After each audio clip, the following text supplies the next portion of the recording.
নয়নকে একটা ফোন দে, দেখি নয়ন কই আছে।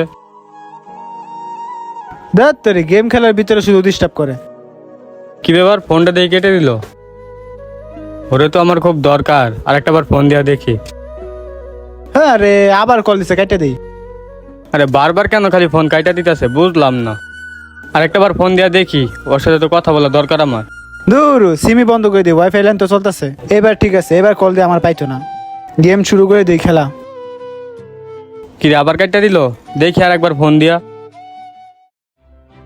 কিরে ফোনে বন্ধ করে ফেলাইছে, কি করা যায়? আর বাসার সামনে যাই। তাড়াতাড়ি যাইতে পরে কাজ আছে। নয়ন একটু দাঁড়া। আর কিরে ভাই, ফোন দিলে ফোন ধরস না কে? আরে বেড়া, তুই যখন ফোন দিছিলি তখন আমি অনলাইন ক্লাস করতেছিলাম। কে লেগে ফোন দিছিলি ক? তোরে তো রাত্রে মেসেজ দিছিলাম, আর আমার চাকরিটা নাই, আমি একটু সমস্যায় পড়ছি। তোর থেকে যে 5,000 টাকা পাই, ওটা তুই কিছুদিন পরে দিস। আপাতত আমার 500 টাকা দে, আমি খুব অভাবে আছি। আরে বেড়া, তুই আমাদের 5,000 টাকা পাবি দেখে কি তুই কি মাথা